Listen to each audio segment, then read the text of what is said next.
Well, dear students, myself Dr. Ashish Garg, Associate Professor in Chemistry, Seth RN Ruia government college, Ramgarh Shekhawati, district Sikar, Rajasthan. बच्चों, BSc part second first paper inorganic chemistry में हमने topic start किया हुआ है coordination compounds, उप सहसंयोजक यौगिक। This is the part 17th। देखो बेटा, हमने अब तक मेटल लिगेंड के कोऑर्डिनेट बॉन्डिंग, उप सहसंयोजक बंध के बारे में पढ़ा है। अब हम यहां पर यह देखेंगे इस टॉपिक में, इस सत्र के अंदर हम कि ये जो मेटल लिगेंड कॉम्प्लेक्सेस में मेटल लिगेंड बॉन्डिंग होती है, यहां पर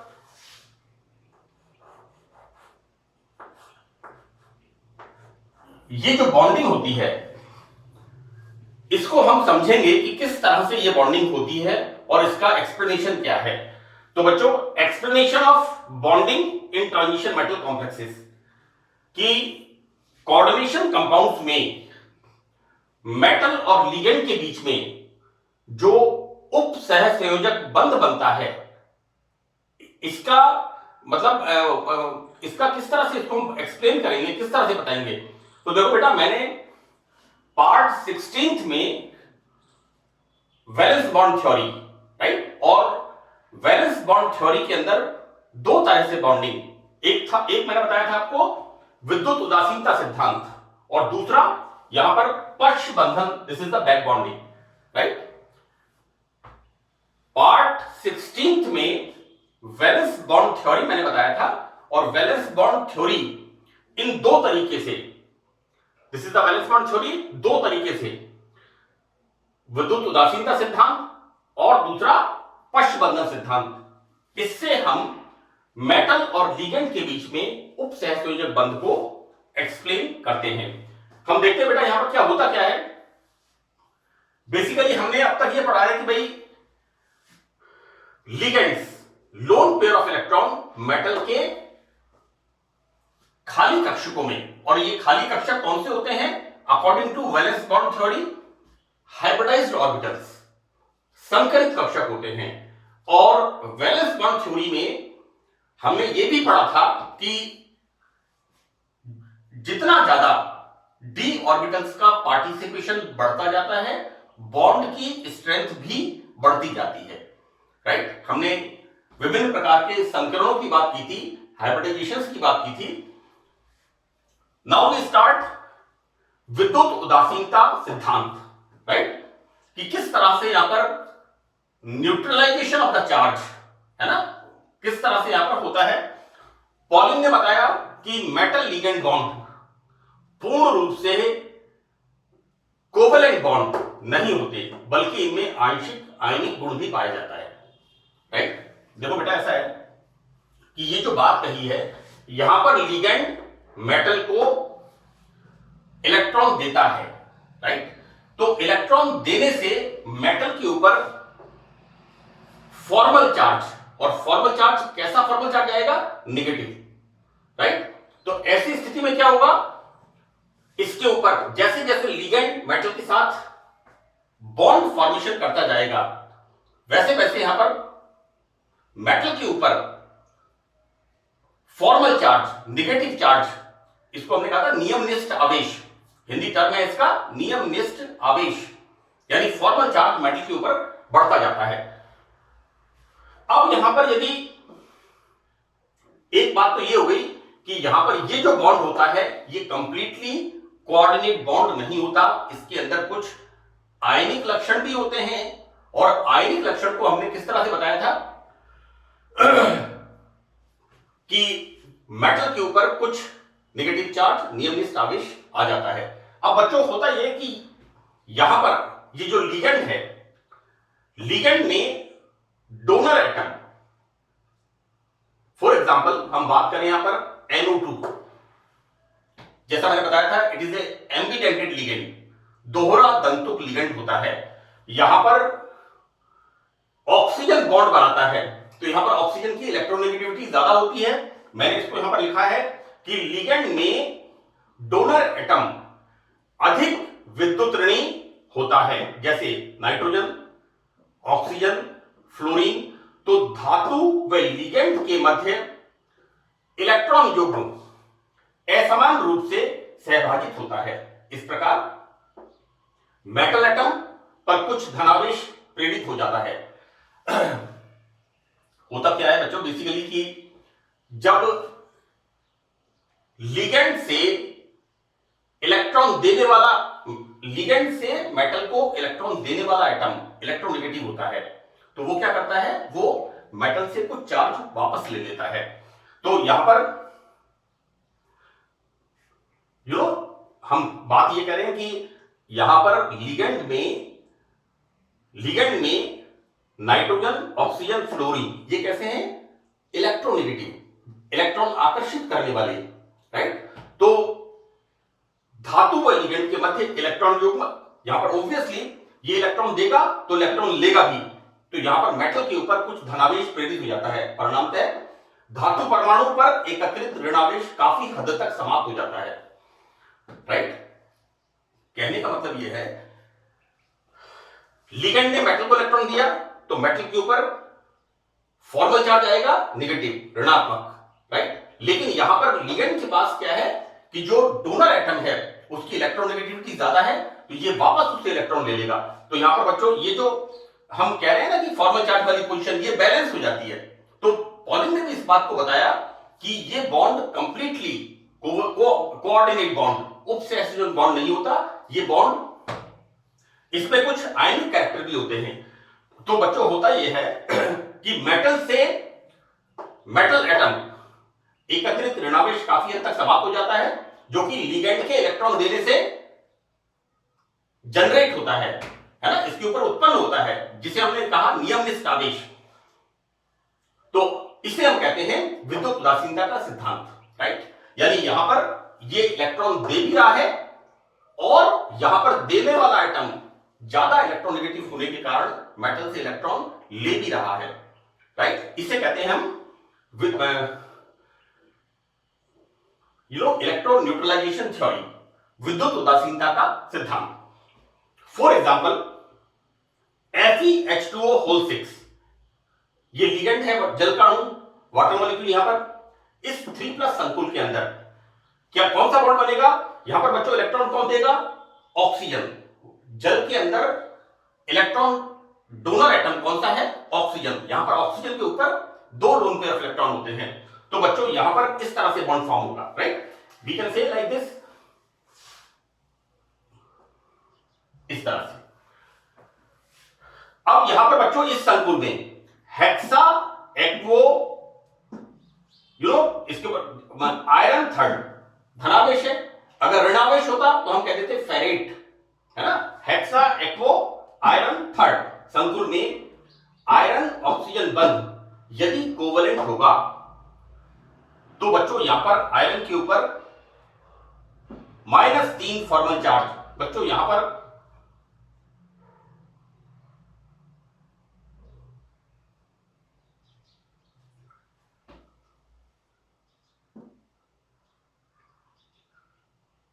बिल्कुल -3 फॉर्मल चार्ज क्यों होगा बच्चों, कि इस आयन को बैलेंस करने के, this is a neutral ligand, this is the neutral ligand, right.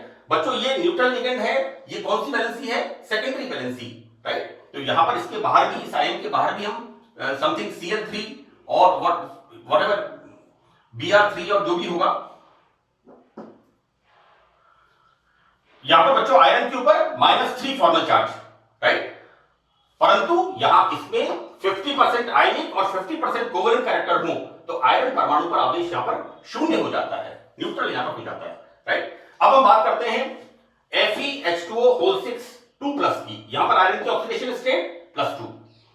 इस कॉम्प्लेक्स में क्या हो रहा है बच्चों, इस कॉम्प्लेक्स के अंदर आयरन एटम पर आवेश 0 तब होगा जब आयरन ऑक्सीजन बॉन्ड में 33% कोवलेंट कैरेक्टर एंड 66.6% यहां पर आयनिक, 1/3 का रेशियो हो गया यहां पर, क्योंकि ऑक्सीडेशन स्टेट है +2, तो 1/3 का रेशियो हो गया। तो जब यहां पर इसके अंदर हेक्सा एक्वो आयरन सेकंड में आयरन ऑक्सीजन बॉन्ड के अंदर 33.3% कोवलेंट कैरेक्टर होंगे एंड 66.6% यहां पर होंगे आयनिक कैरेक्टर।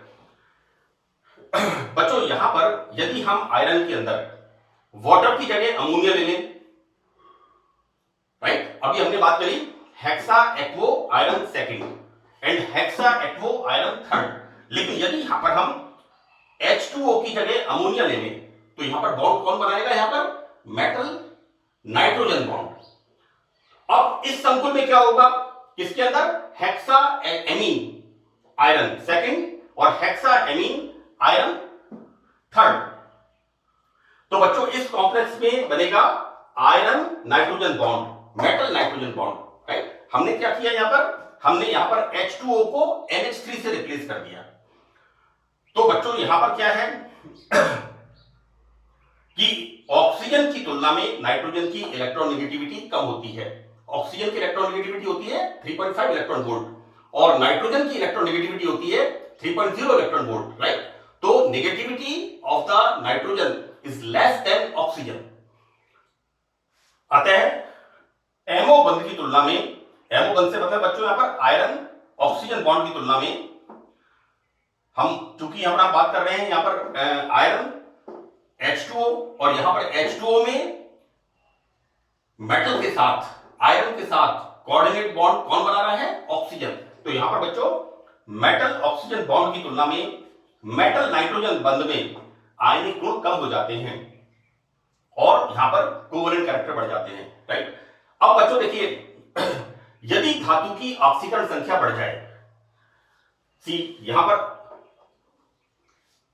यहां पर धातु की ऑक्सीडेशन स्टेट अगर हम बढ़ा देते हैं तो क्या होता है? यहां पर फॉर्मल चार्ज कम हो जाता है और यदि तथा संकुल स्थायी हो जाता है। यही कारण है कि हेक्सा एक्वो कोबाल्ट सेकंड का आसानी से ऑक्सीकरण नहीं होता, जबकि बच्चों this is third hexa aquo cobalt third, right, इसका आसानी से ऑक्सीकरण नहीं होता, जबकि कोबाल्ट सेकंड का एटमॉस्फेरिक ऑक्सीजन से आसानी से इसके अंदर, this is the stable compound, right. जबकि यहां पर अगर कोबाल्ट की ऑक्सीडेशन स्टेट +2 होती है तो इसका एटमॉस्फेरिक ऑक्सीजन से ऑक्सीडेशन होकर के इस तरह का, ध्यान रखना बच्चों इस तरह की गलतियां ना हो, लेकिन अगर आपको अच्छी तरह समझा हुआ होगा तो दिक्कत नहीं होगी। यहां पर this is hexa amine cobalt third में ऑक्सीकरण हो जाता है। किसका ऑक्सीकरण हो जाता है? हेक्सा एमीन कोबाल्ट सेकंड का।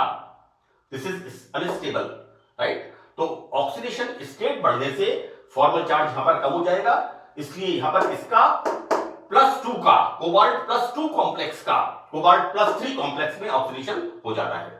तो एक तरीका तो यह है वैलेंस बॉन्ड थ्योरी में कि किस तरह से हम मेटल लिगेंड बॉन्ड को, बॉन्डिंग को एक्सप्लेन करते हैं, और दूसरा तरीका बच्चों यहां पर है पक्षबंधन बैक बॉन्डिंग। मैं आपको एक बात बता दूं बच्चों कि back bonding is very common in metal carbonyl and nitrosyl compounds, है ना। ये जैसी बैक बॉन्डिंग की बात करते हैं तो मेटल कार्बोनाइल लिगेंड की बॉन्डिंग की बात हम करेंगे, क्योंकि देखो बेटा होता क्या है, मतलब यही इसका एक एग्जांपल है, अदर एग्जांपल्स भी है but this is the most common example. Metal carbonyl bonds, देखो बच्चों कि जब किसी संकुल में लिगेंड की विद्युत ऋणता कम होती है तो मेटल लिगेंड बॉन्ड में कोवलेंट कैरेक्टर कम हो जाते हैं, राइट। और ऐसे संकुल स्थायी नहीं होने चाहिए, राइट। यानी यहां पर अगर लिगेंड में जो एटम, बेटा लिगेंड के अंदर जो क्या है, हाँ, लिगेंड में जो एटम होता है जो इलेक्ट्रॉन दे रहा है मेटल को, यहां पर देखो बेटा इस कॉम्प्लेक्स के अंदर ये जो लिगेंड है, लिगेंड में जो एलिमेंट या जो एटम, राइट, मेटल को जो इलेक्ट्रॉन दे रहा है, जैसे मैं यहां पर कह रहा था आपको कि यहां पर ऑक्सीजन दे रहा है, यहां पर नाइट्रोजन, अमोनिया के अंदर नाइट्रोजन मेटल को इलेक्ट्रॉन दे रहा है, राइट। इसी तरह से यहां पर अगर मेटल को जो लिगेंड इलेक्ट्रॉन दे रहा है उसके अंदर जो एटम इलेक्ट्रॉन दे रहा है उसकी इलेक्ट्रोनेगेटिविटी कम होगी, तो कोवेलेंट कैरेक्टर यहां पर कम हो जाता है और ऐसे कॉम्प्लेक्सेस स्टेबल नहीं होने चाहिए, राइट। लेकिन ऐसे कॉम्प्लेक्सेस यहां पर स्टेबल होते हैं। ये हमें बहुत अच्छे स्टेबल कंपाउंड्स यहां पर स्टेबल कॉम्प्लेक्स कंपाउंड्स ज्ञात हैं। तो ऐसे संकुलों के स्थायित्व को बैक बॉन्डिंग या पाई बॉन्ड के आधार पर समझाते हैं। मेटल कार्बोनाइल्स के अंदर मैं आपको बताऊं बच्चों कि जब आप कोऑर्डिनेशन केमिस्ट्री पढ़ते हैं तो मेटल कार्बोनाइल की ये वाली बॉन्डिंग जो है ये बड़ी प्रोमिनेंट बॉन्डिंग है ना। और बैक बॉन्डिंग का नाम आते ही metal carbonyl and metal nitrosyl bonding हमारे दिमाग में तुरंत एग्जांपल आ जाता है। तो हम यहां देखते हैं बच्चों की सिग्मा बॉन्डिंग में जहां इलेक्ट्रॉन का ट्रांसफर स्थानांतरण लिगेंड से धातु की ओर होता है, ऑब्वियसली यही पढ़ा है मैंने, लिगेंड से मेटल की ओर, राइट। यहां पर this is the sigma bonding. और बैक बॉन्डिंग में क्या हो रहा है, बैक बॉन्डिंग में ये ट्रांसफर मेटल टू लिगेंड, यानी सिग्मा बॉन्डिंग के अपोजिट। बट बच्चों this is the coordinate bond, right. लेकिन बैक बॉन्डिंग में क्या हो रहा है, बैक बॉन्डिंग में मेटल से लिगेंड की तरफ, यहां पर लिगेंड से मेटल की तरफ। तो बच्चों यहां पर बैक बॉन्डिंग में यह स्थानांतरण सिग्मा बॉन्डिंग के विपरीत मेटल से लिगेंड की ओर, धातु से लिगेंड की ओर होता है।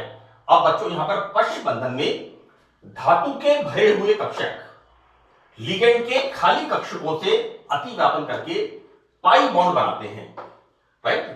एंड दिस इज कॉल्ड बच्चों, और लिगेंड्स के खाली कक्षक दो प्रकार के, एक तो बहुत बेटा देखो ऐसा है कि यहां पर